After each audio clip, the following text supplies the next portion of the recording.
Well, hello there and welcome to the video. So, I just got done watching Star Trek Prodigy, Season 2, Episodes 1 and 2. Now, I did previously make a video on my channel where I'd explained my position on Star Trek Prodigy. That remains unchanged. If you are new here and you like what I do, then please hit that subscribe button. That would really help me out. Hit the bell notification and also give the video a like if you enjoy it. Now, I'm not going to go through a blow-by-blow of what is happening in Prodigy.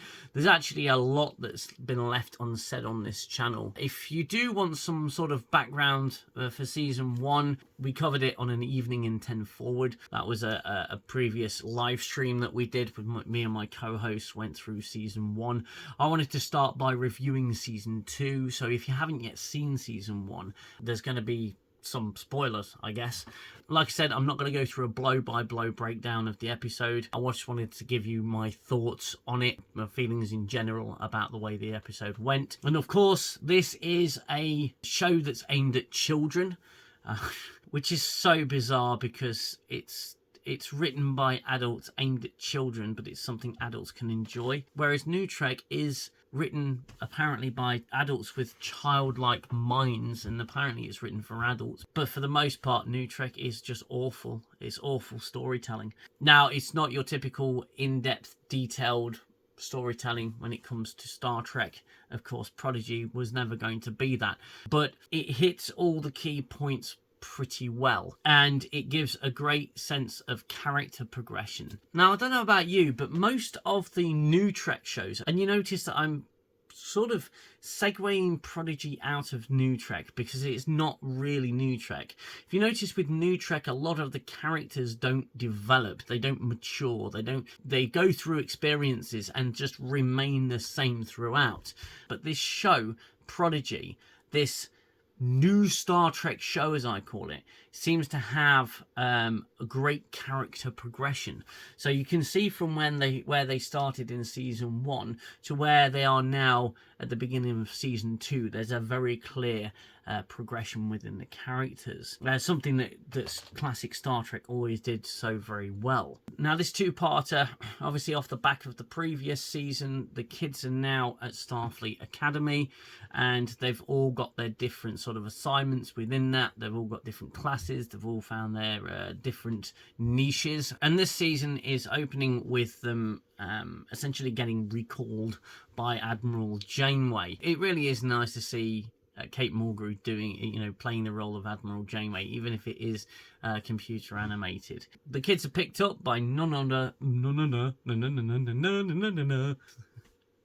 kids are all reunited and are picked up by a shuttle which has none other than the holographic Doctor on board, and he is brilliant. He's returned. Robert Picardo is back as the Doctor, which I must admit really made me smile. It really did. And Robert Picardo he's settled back into playing the Doctor very, very well. The voiceover, you can tell it's him, and the animation's not too bad. They're taken, of course, to the brand new USS Voyager A. And I've got to say, it looks really nice. It looks really cool rather than Star Trek Discovery, because yeah, the Star Trek Discovery ships are just awful. Even the ones set in the future, they're just completely characterless.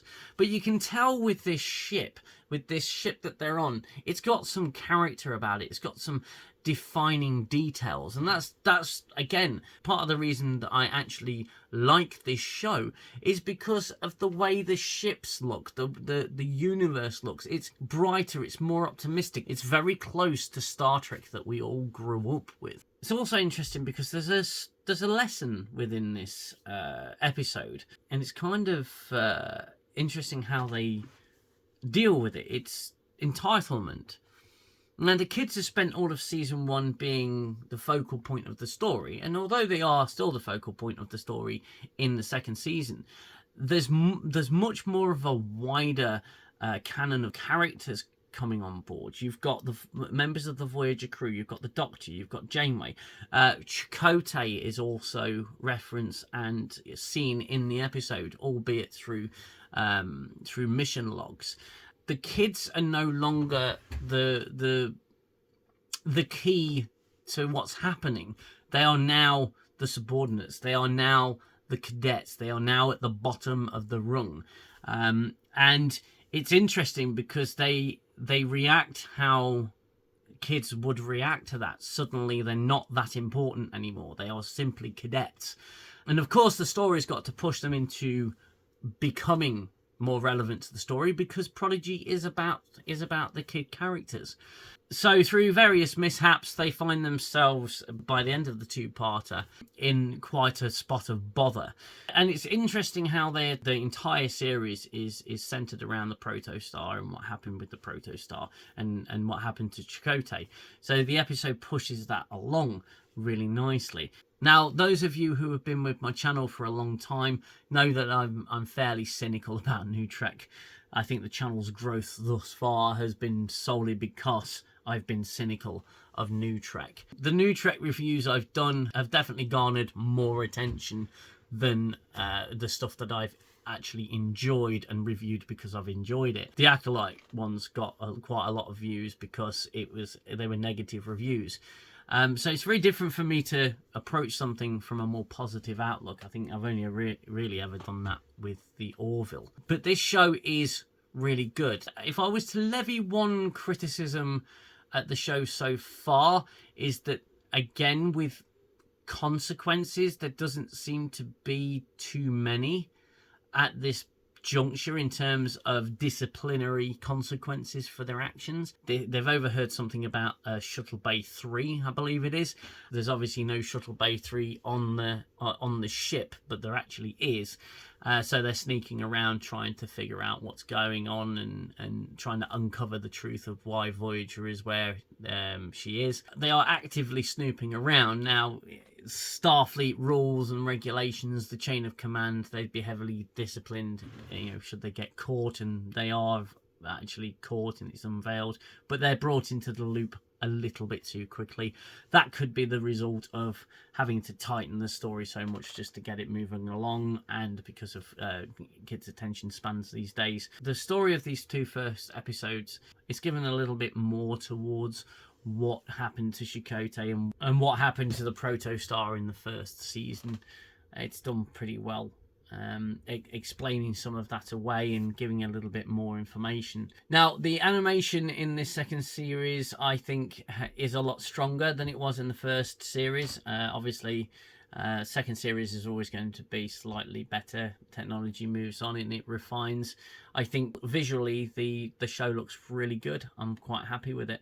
It would be interesting to see where they go with this second season. I'm a little bit concerned that they are going to not write themselves into a corner, but they've focused very heavily on just this one concept, this one idea of the protostar and what happened to the protostar and what happened to Chakotay. And I'm worried that there may be put into a corner where they've got to finish this story, and that could finish the show because the show hasn't got any other real story beats about it other than this cyclic nature of time and what has happened.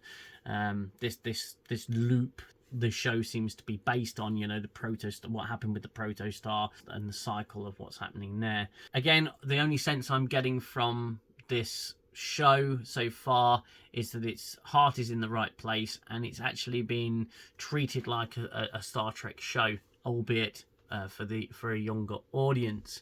Now, those are my thoughts on the first two episodes. I highly recommend you watch this series. I highly recommend you watch this episode. I highly recommend you give Star Trek Prodigy a chance.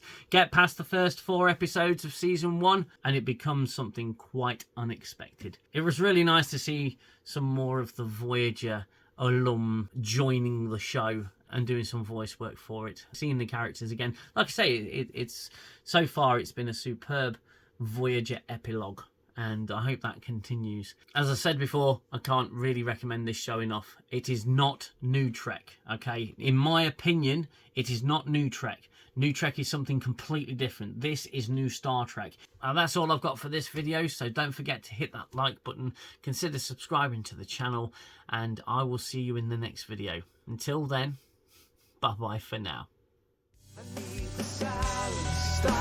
violence of the war in my head. Time's the healer, the eraser of all done and said. And as I fall back to my shelter,